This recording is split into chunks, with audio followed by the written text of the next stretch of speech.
Hey, good morning, good afternoon, or good evening, whenever you might be joining us, wherever you might be joining us from. Welcome to the latest and greatest episode of the Richard Watkins Podcast. I love you, whether you are a morning bird or a night owl. Just remember that the Richard Watkins Podcast is a proud production of the Science Policy Action Network. Find out more about SPAN, one of the leading consulting engagement and research firms, at www.span-inc.org. That is span-inc.org. Now, with that out of the way, let's get the proceedings proceeding because we have an amazing episode with us today. We have none other than Associate Professor of Practice, Environment, and Sustainability Studies Program, Crystal Dixon of Wake Forest University. Amazing opportunity here. Crystal Dixon also serves as the founder of Mango Consulting. It is a huge honor that you are here with us. Crystal, how are you doing today? Hey, Richard. First, you're awesome. Thank you for the opportunity. I am feeling fantastic. I wouldn't be anywhere else but here today. So, thank you for the opportunity. All right, so let's back up a little bit, right? So, you're at Wake Forest University and you're studying what? I mean, that was an impressive thing. First of all, let's back all the way up. It said Sure. an associate professor. I think a lot of people who might be hearing doesn't they don't necessarily understand how academic hierarchy or structure works. So, what Sure. is an associate professor? Sure. Great question. So there's the tenure and non-tenure track. And then there's teaching professors as well. I'm a teaching professor on the non-tenure track, which means I'm a practitioner coming into the university to teach. And within that, you have the assistant, associate, and full professor. So I'm at the associate level in that realm. And so that's how that works. And typically across all types of teaching tracks or professor tracks, you have different ranks. And typically it's the assistant, associate, and into full professor. Thank you for breaking that down for us, Professor Dixon. Now, you received your Bachelor of Science, Public Health Studies, Community Health from East Carolina University, your Yeah. Master's of Public Health Analysis and Management from East Carolina University, Greenville. That's what's up. That's what's up. And it also says right here that your academic research and scholarship explore the intersection of environmental racism, sustainability, and public health. And it says your scholarship and research areas include systemic inequities impacting health outcomes, environmental injustices impacting low wealth, vulnerable communities, climate change, and disaster preparedness, specifically in the Caribbean. So tell me Yeah. a little bit about what environmental racism is. I feel like I know, but I also feel like I'm pretty ignorant on that term. So break that down for us. What is Sure. environmental racism? Sure. I often, Richard, thank you for that question, refer to Dr. Robert Willard, who is the father of environmental justice. And he typically defines it as any policy, practice, or directive that disproportionately disadvantages individuals or groups or communities based on race or color, typically in relation to environmental hazards and protections. That is literally environmental racism. So it's not bigotry. These are systems that play disproportionately targeting marginalized groups of individuals. And really huge shout out to Robert Bullard. I believe that's who I heard you say. I had an Yes. opportunity to hear him speak at ABRCAMS, which is the annual Nice. biomedical research conference for minority students. And it was just absolutely Sure. awesome. In there, he started talking about Cancer Alley and Yes. how.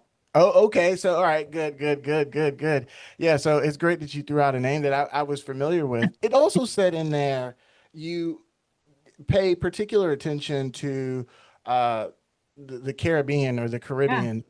Tell me a little bit about how that became a research focus of yours. Sure.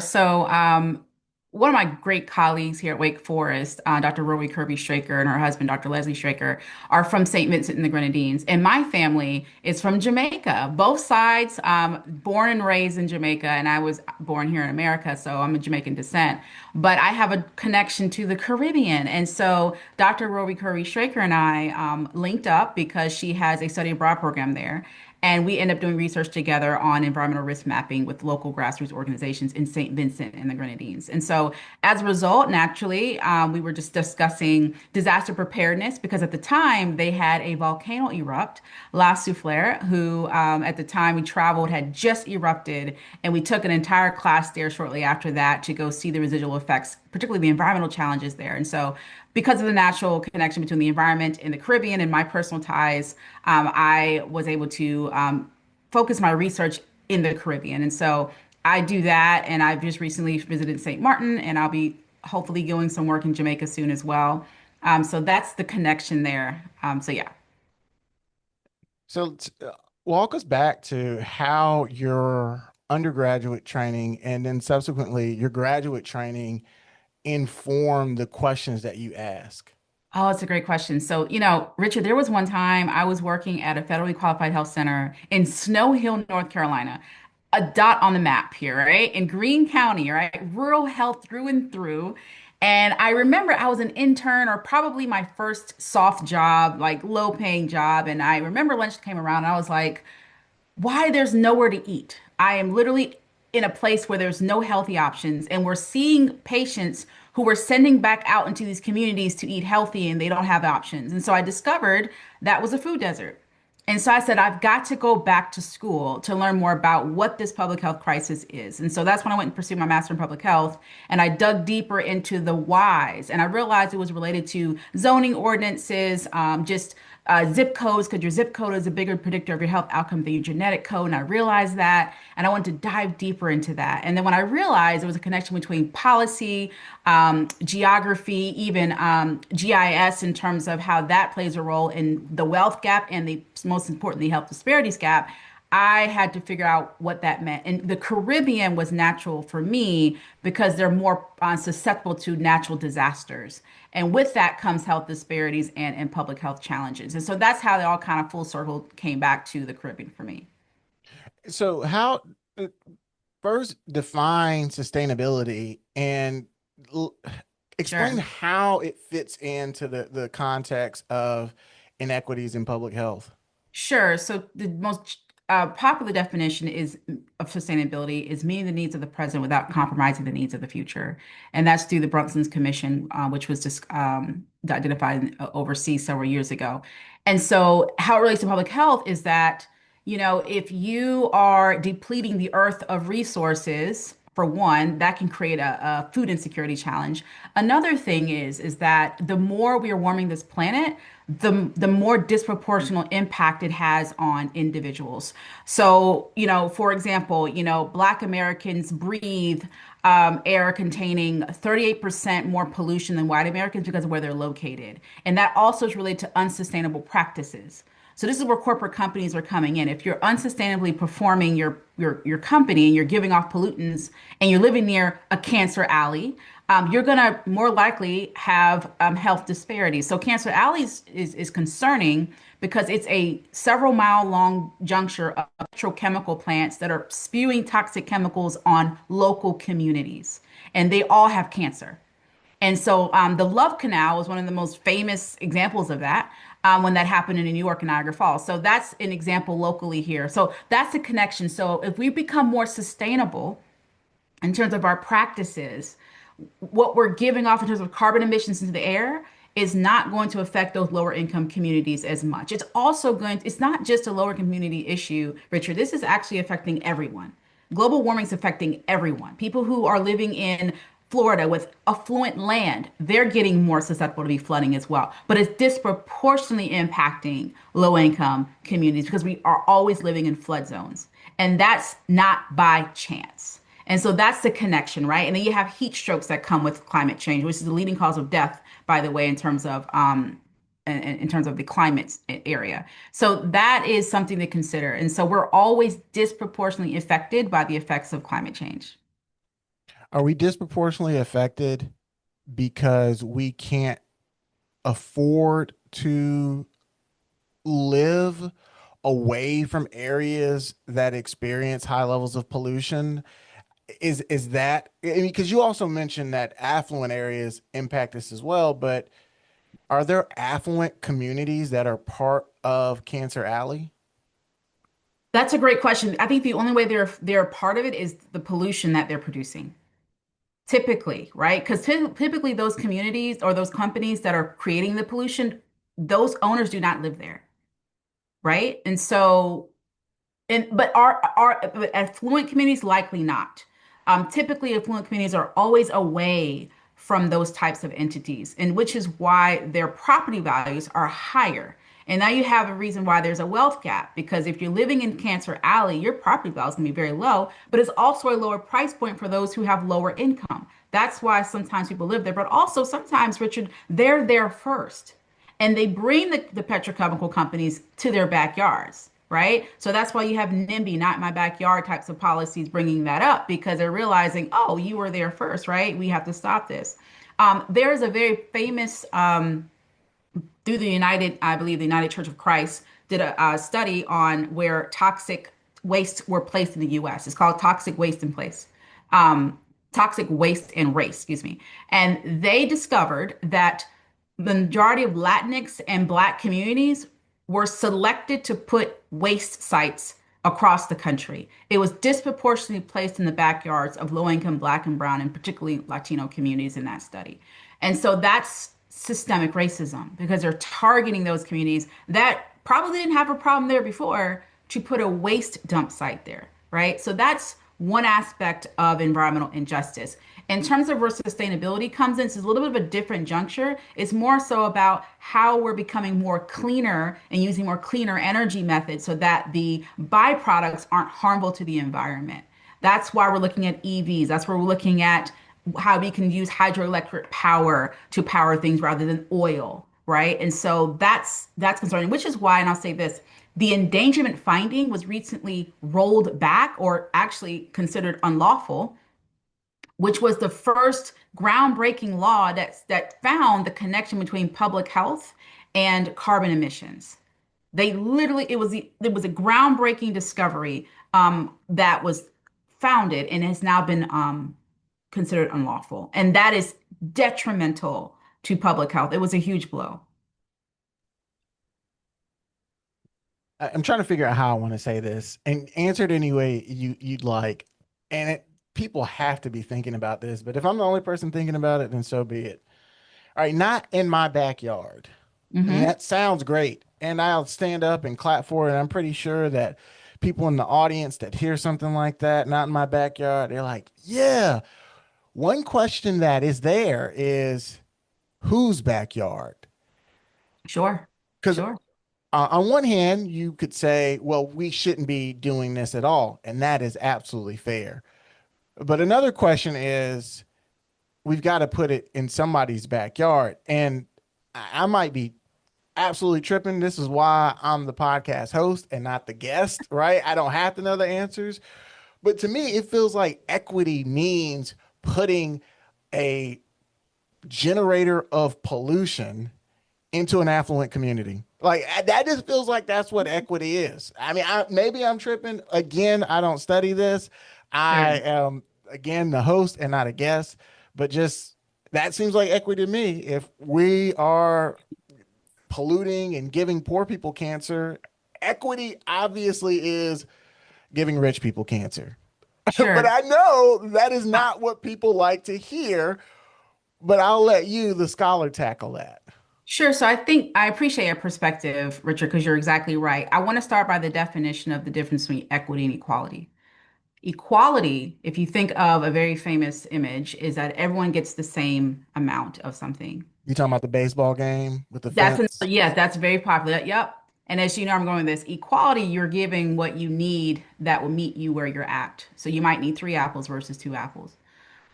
Yes, in theory, that would potentially be equality, that everyone gets access to the same amount of pollutants. But in reality, it's inequitable and they do not. If you're suggesting that's how we could fix the problem, it's funny. If that were to happen in higher affluent communities, you would probably quickly see a lot more policies passed because of who's affected by those issues. That's part of the issue.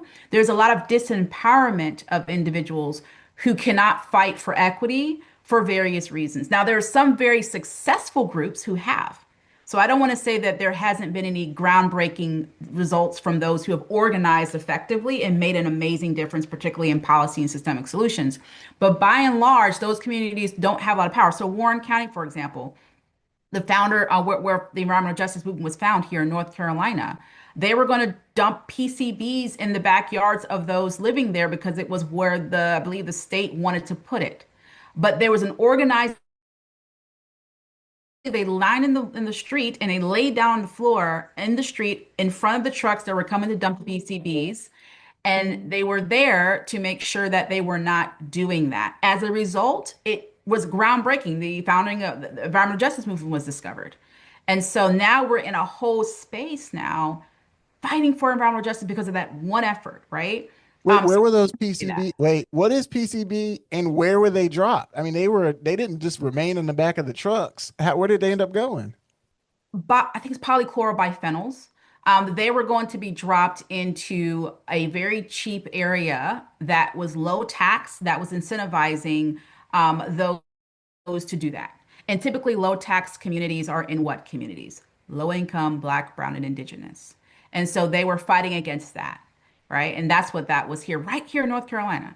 And Benjamin Chavis was the leader of that movement, among others. Absolutely. Yeah, but like my question is like where did it go? That was a successful moment. People were laying on the ground and it's like not in my community, right? They're Sure, not if I'm not if I'm correct me if I'm wrong, it's not necessarily not in any community. It's sure, just not in my community, which sure, is fair, which is fair. I'm not even gonna judge that. That makes a lot of sense because you're caring about your community, your family, your well-being. But again, I think the question still remains, where then do those toxic chemicals go? Because they go sure, somewhere. So sure, you lay down in the street, you're saying not in my community, not in my backyard, but you are sure, also saying put it in somebody else's backyard, just so sure, long as sure, it's not my problem. Is that sure. what you're hearing? What is the other side of that conversation?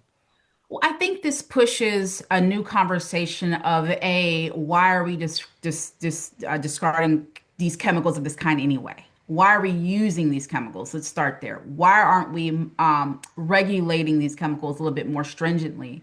And that depends on who's in office, right? Because like I said, the recently we had a lot of rollbacks from permitting processes not being required literally anymore by any corporate company right now. And so I think that begs the question of what are some alternative ways and products we can be using.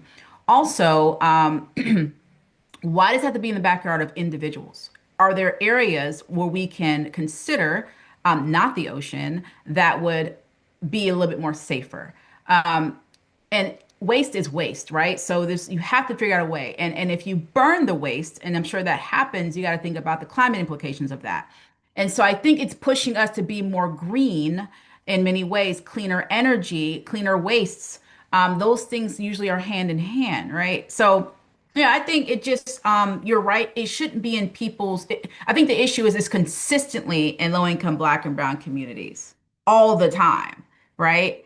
And so and some people ship waste overseas, which creates a whole nother issue overseas. But India, for example, I believe is one of the biggest recipients of waste in the world, I think. And then you have places in Alabama that receives train loads of waste just because it's been the selected site to do that. And so, it's a great question, but I think it kind of puts the pressure on how can we be more cleaner in our waste to begin with, so it's not as effective and hazardous when you're dumping it. I completely agree. That makes so much sense. Thank you so much for tackling that question the way you did. Um, I guess my next question is for you to kind of unpack what a vulnerable community is. Um, Again, that's another one of the terms that I feel like people appreciate what it means, but I Sure. don't want to take for granted because your definition or working definition of a vulnerable community might be different. So, in the context of what you study in this conversation, what would you designate as a vulnerable community? Yeah, thank you for that, Richard. I think when I think of vulnerable, first of all, vulnerable is a grant term. It encompasses it doesn't allow you to center really the actual communities that are disproportionately affected. So Black communities historically have been, but so have Indigenous, and there are also some low white class areas as well. But vulnerable are typically those who are living in areas that tend to be low income, more probably closer to the poverty line.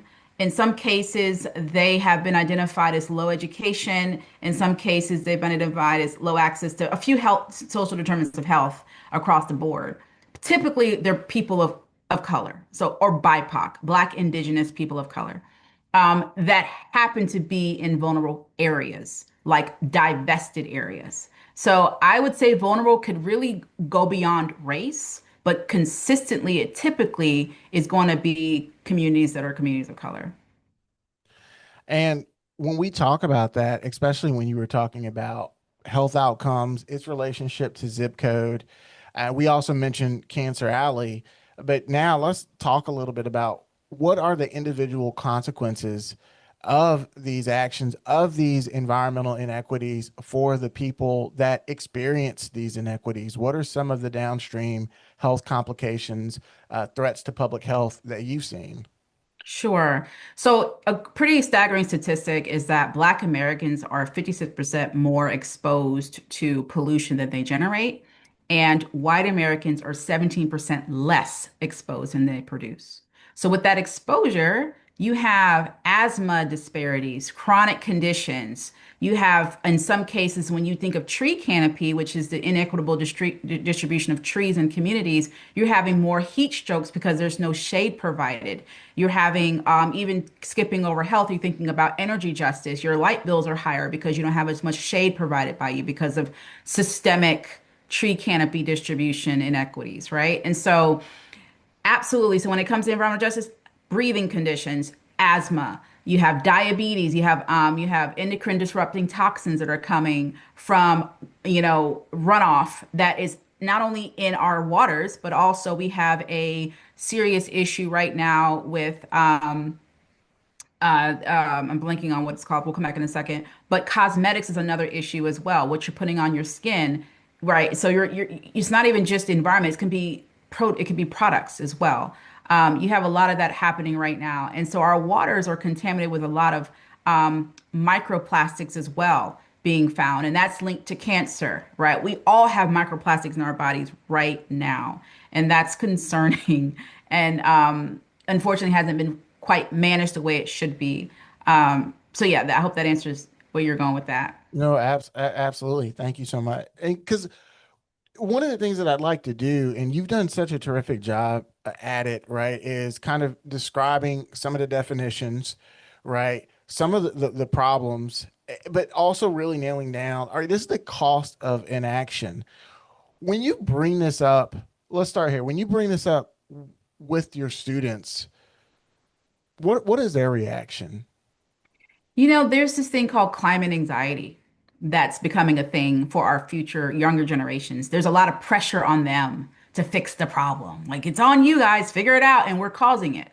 And they're feeling a bit overwhelmed, but they're also very on board and in terms of becoming more sustainable activists, right? They want to fix the issue. Sometimes they don't have a racial analysis of the issue, but when they discover what that is, they're even more invested because they recognize it's a humanitarian issue and not just an individual decision to, not recycle or not to use an EV, right? Electric vehicle. So they're really invested in being part of their solution, but they are also struggling with the pressure of solving decades worth of a crisis. So, depending on who you're talking to, a lot. I've also found if you bring politics into it, there are actually environmentalists that are identified as Republican. So there are people that might feel one way politically, but also are for the environment. There is a niche of those out there, and we don't talk about that often. And so I just wanted to mention that because it's a political topic. It's a very much political topic in terms of the environment.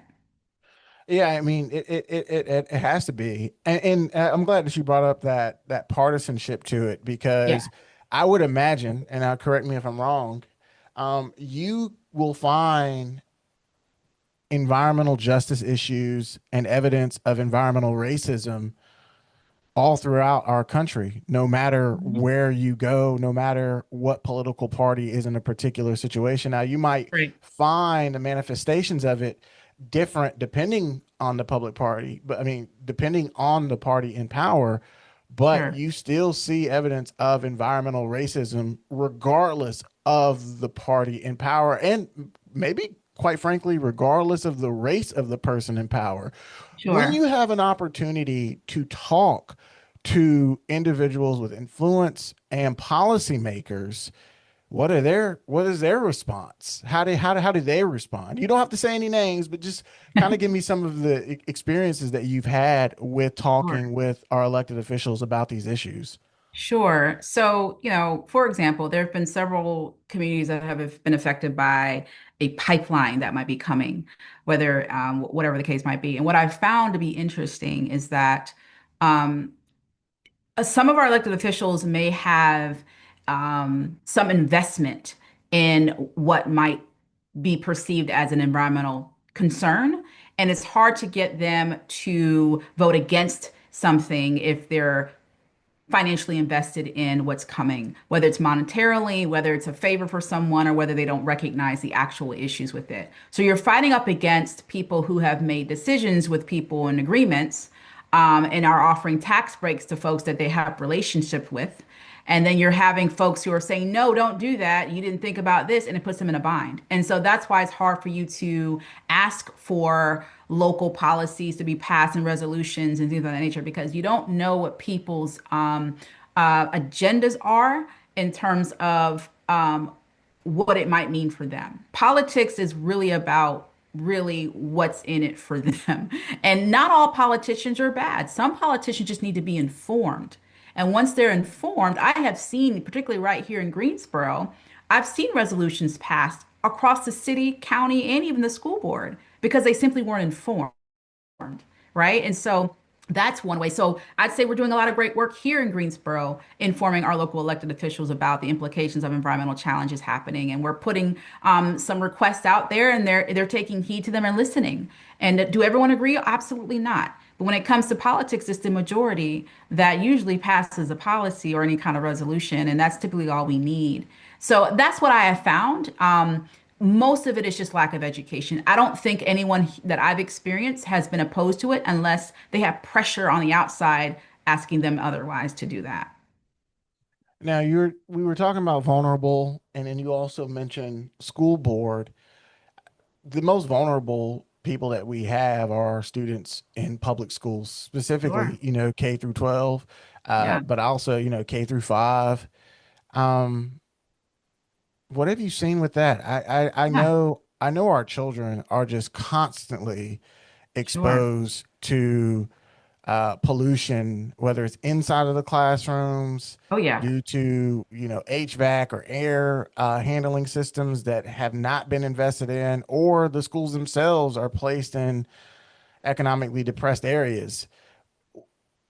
What have you seen there? Have you had an opportunity to Yeah. look at that? Yeah, Richard, this is your area. Like, I know you have a lot of interest in education. You have served in so many capacities, showing your support in that, particularly on boards. Yes. So, two things. One, the achievement gap is usually connected to environmental factors in the home, right? So, how you're living, lead exposure directly affects how you perform in school. Also, on the other side, when it comes to sustainability, studies have found that the more sustainable a school is, the higher the performance. So when you have more sunlight, so when you're thinking about LEED certification, you're thinking about what it takes to meet LEED certified criteria. You're thinking about you're going to consider, is there sunlight coming in? What are you using natural light to do? Are you using less energy? How are you being creative with glass? Things that are creating low energy efficiency, high energy efficiency, excuse me, but also it's directly affecting the performance of schools, of children. So if you're in a classroom with no windows, you're not going to think as well because you're in a prison, right?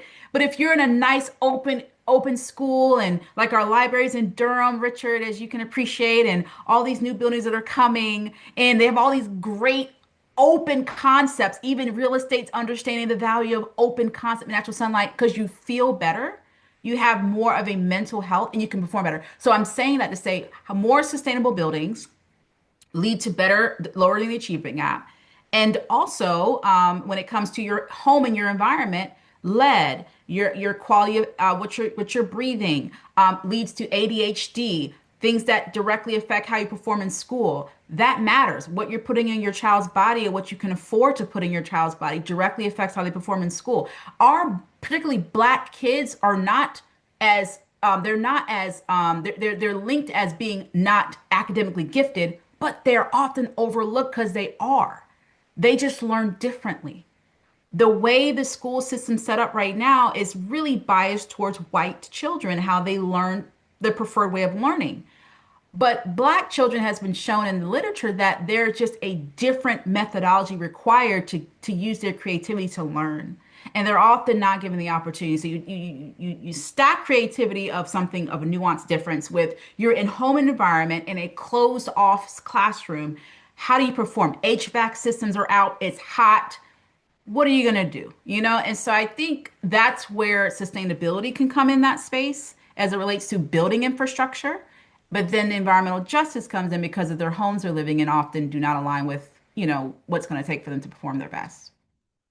It's so interesting that you mentioned that. I had the opportunity to talk to a gentleman who is involved with justice work, and he had been serving a life sentence, a life Wow. sentence. And I guess the evidence or whatever came together so that he was released from prison. So he had served almost all of his life incarcerated and thinking Wow. that he was going to spend his entire life Sure. incarcerated. When I talked to him, it was remarkable. He said the only experience that he ever had like prison was school. Oh, oh my gosh. He said it was the only Mhm. thing. And I know that's not what we're talking Mhm. about right now, but No, you it's mentioned relevant. what you mentioned, and it just like struck me. I was like, what? And that was just jaw dropping. He didn't Yeah. say a particular school. He didn't, he's like Yeah. just the concept of school, Yeah. moving about, walking in line, getting permission to use the bathroom, sitting in assigned seats, moving Right. from one place to another in accordance Yeah. with a bell. He was Yeah. just like, there's nothing that I experienced in my life that was similar to that other than being incarcerated. Wow. Uh, yeah, Wow. I want to change the subject just a bit, right? Sure. Because we're going to stick on this, but I'm interested because you brought up global issues. You mentioned India. I mean, you also mentioned Alabama, which is still domestic, but talk Mhm. about, kind of like the global issues from Sure. the global perspective, what you've seen. What have you seen as far Mhm. as environmental justice and environmental racism? And do we Sure. still see environmental racism globally? Because I know the United States has its own special Sure. brand of Yeah. racism, but I'm You're right. interested in what you've seen globally. Yeah. So, yeah, United States, there's a residuals of our history here, obviously, when it comes to redlining and, our tragic past of how we've commodified people. But I would say that, you know, typically, for example, in the Caribbean, it's more of a class thing. It's hard to find race. In fact, one of my studies, I asked the question, do you believe environmental racism played a role in how, let's say, you responded to this public health disaster? And it'd say no, because it's not a thing. And a lot of times there's a lot of diversity there, so you can't really see race. Um, when I was in Kyoto, in Japan, one of the greatest thing about that is that most houses or even hotels are built to sustainability standards. So everyone seems to have access to what's a privilege here. It's a standard there. No matter who, what, when, what you look like, it's just default. And here's a great example. Their food in Japan. If you had a chance to visit, Richard, you may relate, and if you haven't, I highly recommend you go. Is clean. Doesn't matter what you can afford, doesn't matter who you are. When you go into the restaurant, you're getting organic, non-chemical, straight off the farm to table food. And so the equity is that everyone can maximize their years of life. And I use that because sustainable practices are related to that. So across the world from where I have traveled, does racism exist in terms of environment? Probably, but not as is disproportionate and obvious as it is here in the United States.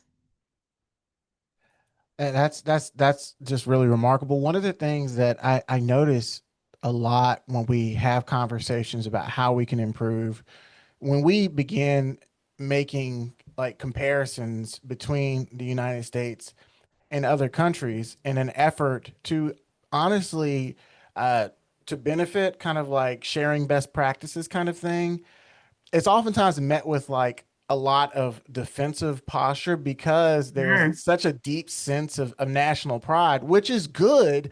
But when you're trying to improve, Yeah, telling yourself that you've already got it figured out, it begins to be an obstacle. Do you sure. have any experiences in which you're describing situations or circumstances that you see in other countries here in the United States to decision makers and policymakers? And if so, what is their reaction? Do they say, "Oh, that's a good idea," or like, "Well, we're not Japan, so X, Y, and Z, we can't do it." So, what do you would you ever get any of that? It's a great question. Is it, and it relates to in the environment you're referring to, if you're talking about that in general or just Yeah, in the example that anything. you made, you were talking Okay. about sustainability, for Sure. example, and so yeah. Sure. Yeah, I think being more, this is the thing. The pushback is always cost.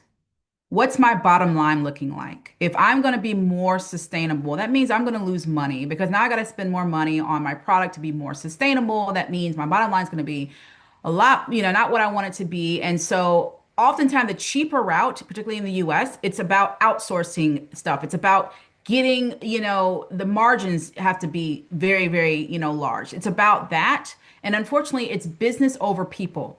In other countries, it's people before business. And so there has to be a paradigm shift in the US to really understand why it's important because you're talking in a different language. There's just no reason to say this is why capitalism is it's a good thing, but it's been perverted in a sense when it comes to profits. Because now humanity is literally at stake because we want to make an extra dollar. So that's usually the pushback. It's not about is it a good idea? It's like, oh, that's fantastic, but we're gonna lose money. Here's an example: the Green Giants. IKEA, Chipotle. These are examples of green giants that started before being green was sexy, right? Nobody was doing it back in the day. But they saw a vision and they were making millions of dollars being more sustainable before any company ever did. And that's because they saw that there was going to be, they centered humanity and their end users before anyone else did. But that company had a mission and had valued people. Some individuals, unfortunately, in this country don't have to value people. They don't, it's not required to make money.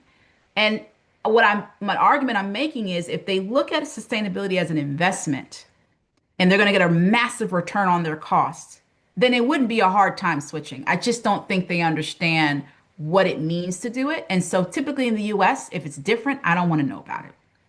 I do what I know. I don't want to try nothing different. It's not even that they're bad people. I think it's just the stubbornness of this country of having a bit of a fear of stepping out to do something different, which is why there's a challenge in the sustainability space because it's something we've never done before. So pulling out of the Paris Agreement, for example, is an example of that, where we were joining other countries who were committed to decreasing their carbon emissions by, I think it was 2050, probably shifted the year now, you know, and now we're not part of it at all. So there's no accountability to do anything at this point. Yeah, wow. You really touched on something. First, when you said that, I feel like you were tapping into like an experience and you're like, oh, if it's different, I don't want to do it. I feel like you've heard that before. Yeah, it Yeah, is pervasive. That is just how it is. They'd rather deal, what is that saying? The devil that tradition. they know kind of thing That's than right. like uncertainty. Yeah, Yeah, that's yeah. just, yeah, you're right about that. The And that's, culture here.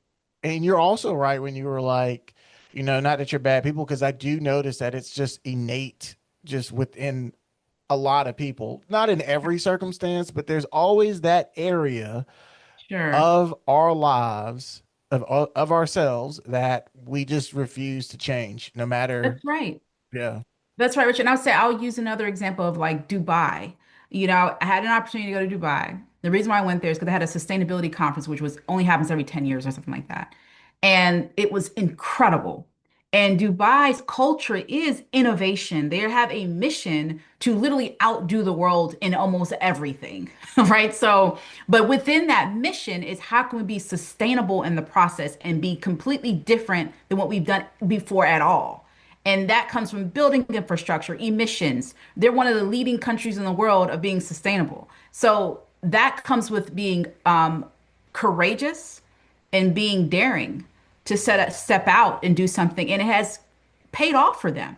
It truly has. The irony of that, they are one of, I think, have a lot of oil there, but I think they're running out and they're turning to real estate, which is becoming more of a sustainability space for them as well, right? So I'm just saying that as an example of your culture, you have to go in with the right mindset to really take on something new that's innovative. So you also, this is also just really interesting to me because you also talk about, we talked about climate change and you talk about the earth warming, and part of that is increased severity and increased frequency of disasters or severe weather events. Hmm. Another part of your work is disaster preparedness. Yeah. That is such a weird thing to study, not because it's not important, because it seems as though as you begin the conversation of preparation, you are at the same time in parallel becoming increasingly unprepared. Now, I know that doesn't make sense. Like, how does the conversation of preparedness, how is that still running parallel to being increasingly unprepared? And the only reason that I say that, and completely smack me down if I'm wrong, right? This is why you're the guest. But the reason why I say that is because although we're beginning the conversations and maybe putting things into place regarding disaster preparedness, it's not tracking or keeping up with the increased severity of the Sure. disasters. Sure. You're right. So, Okay. yeah, maybe I answered my question that I asked, or Yeah. maybe I didn't even ask a question, No, but I'd love to hear your I thoughts love on it. that. I love that observation, Richard. You're exactly right. Some of it, one of the things that come to mind, I think about what you're saying is data. There's a lot of outdated flood maps right now that project where flooding would happen in this country. And guess what communities are underestimated, right? Wait, don't tell it, East Durham. Yeah, right. East Durham, low-income communities are typically in floodplains. And a lot of times when you have outdated flood maps, you don't have any justification to really receive or to predict natural disasters affecting certain areas. So local governments have a problem with that. But to your original question, I want to mention that because that kind of creates a bigger issue as well when you're preparing and you can't prepare when it's not predicted properly or accurately.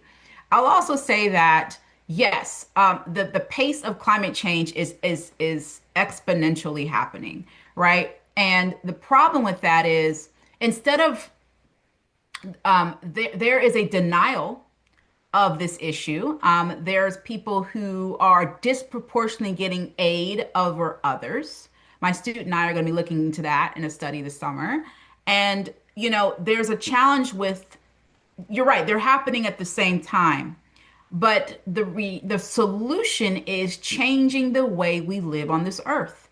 If we slow down and decrease our carbon footprint, because the carbon emissions is warming the atmosphere, which is, depending on what scientist you're talking to, is creating more frequent hurricanes, But the reality is not that there are more hurricanes entirely. I've heard from one particular perspective that it's the fact that the warming waters is allowing those hurricanes to take up more water and dump more water, and they're moving a bit faster. It doesn't necessarily mean they're more frequent. Again, depends who you're talking to. So, with that said, you have a warming climate happening while you're trying to prepare with outdated floodplains. All this is our flood maps. All this is happening, and it's a disaster. It's a public. This is why climate change is a public health crisis. And the only way to catch up is if we change how we live. If we have regulations like AI data centers are coming. It's happening. But they're not that they're bad. They have an emerging environmental justice challenge with it for sure. And they're using up a whole lot of water, by the way, to cool the centers. But if they're regulated, then we'll be in a better position. Similar to with corporate companies. If we regulate them, we won't give off as much carbon emissions, which is contributing to the climate crisis. If we're doing that at the same time while preparing, we might be in a little bit of better position. But if you don't regulate and you allow people to do what they want to do, and then you try to prepare, you're going to be in reactionary mode all the time. And then you got to push further. What are you rebuilding? Are we rebuilding sustainable infrastructure against disasters or the same old that wasn't withstanding it? California flat fires, which is a whole conversation we won't have time for today. But what are you rebuilding there? For the next fire? How do we prevent the next fire? So we tend to react with a ton of resources and we expect change, and it doesn't happen when you don't change your behaviors. It's going to happen again Yeah. because we're not changing our behaviors. No, So that's what I'll say about that. no, I'm I moving thought all over the place here, Richard, but I hope I kind of no, touched on it a little bit. you're awesome. It's all my fault. You just say something that's just so interesting, and I just let the conversation go. I am so sorry. Which I've got a great final question. So I've got just two questions for you Sure. before we wrap up. Again, we're talking to Crystal Dixon, associate professor, Wake Forest University, founder of Mango Consulting. Um, and maybe it's just me, so I'd like to take your perspective. I just think. I think the local news is terrible at how they talk about weather. It's just It's I been just off can't. lately. It's I been a think they've little just off. never been good at it. I don't know why they are so unable, no matter what the weather circumstance is. Yeah. They just do not seem to be capable or willing, and I don't know what's worse, being not capable or being unwilling. I don't know which one's worse. They're both just as bad.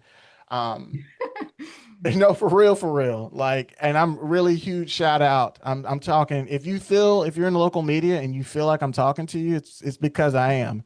Um, they just seem just unable of putting any type of weather event into the context of a broader situation that is happening, Hmm. right? It doesn't seem like they're able to really explore like, oh, this is like the hottest day ever.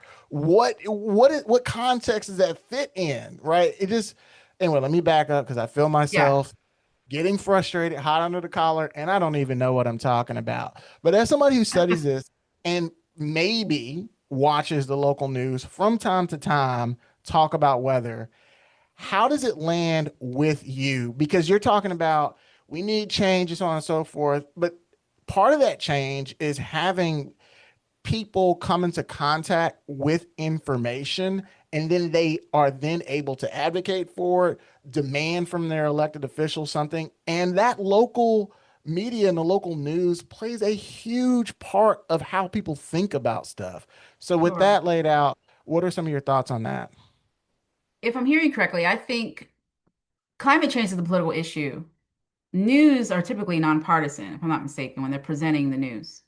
It's hard to connect a climate event to climate change without getting pushback. Unless you're Fox News, you can do, you're going to say what's best for you, or unless it depends on what news. Are you talking about local? So, I mean, I think because climate change is so politicized, it's hard to say, yep, we're going to have a snowstorm back to back in North Carolina, first time in decades ever. And it's hard to say why. The why is because we have a warming climate.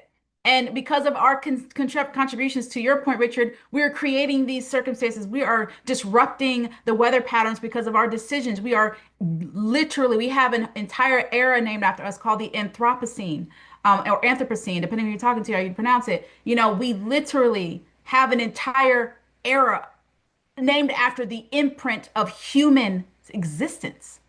So absolutely we're the reason why this is happening. But I think to answer your question, it's not really discussed because it's politicized. And if I'm looking at local news, I've never seen someone present the news from a political perspective, usually pretty nonpartisan. So that's my thinking, if that was the question you were asking me. But the writings are on the wall, 100%. No, I know. I absolutely love it. That was a great, great, great response. All right. The last thing I'll leave you here, and Crystal, I can talk to you forever. We Sure. just have Likewise. just so much time in the day. And quite honestly, and this is not hyperbolic, you've got to go save the world, right? That's hilarious. You've got to go protect Hilarious. this future that have yet to be upon us from hurting us. So we thank you so much again, Crystal Dixon, founder, Mago Consulting Associate Professor, Wake Forest University. And the question is this: what should I have asked you that I didn't ask you?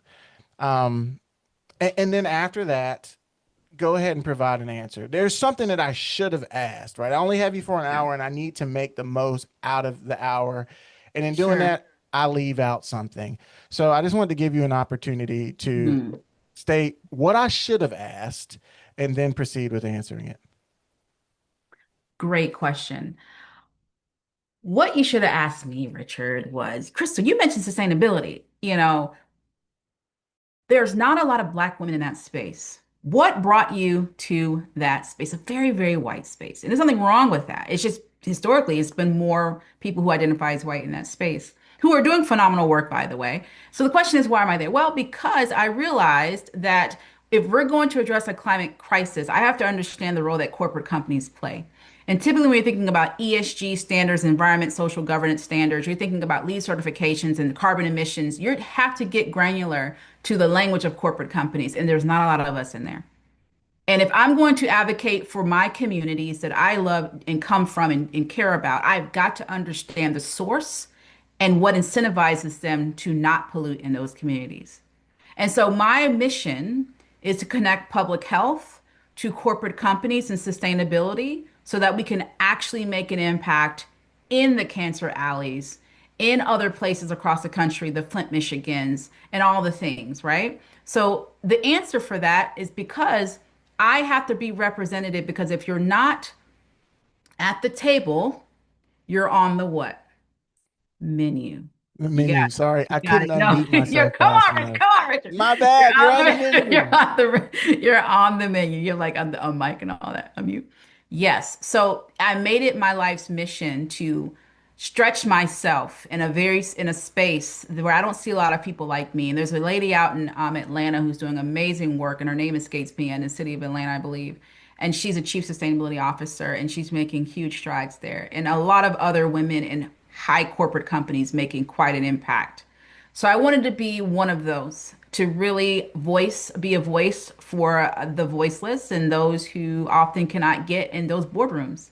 And I've been privileged to be in those spaces, and I want to utilize that and not waste it. So that's what I would say. That was absolutely awesome. I wish I would have asked that question, but I'm glad that I finished with the question that I finished with. Crystal, thank you, thank you, thank you so much for what Sure, you thank do. you. Thank you for your service that you're providing. Thank you for teaching. I really appreciate it. And moreover, thank you for being a guest here with us on the Richard Watkins podcast. Thank you. It's my pleasure, Richard. Thank you for having me.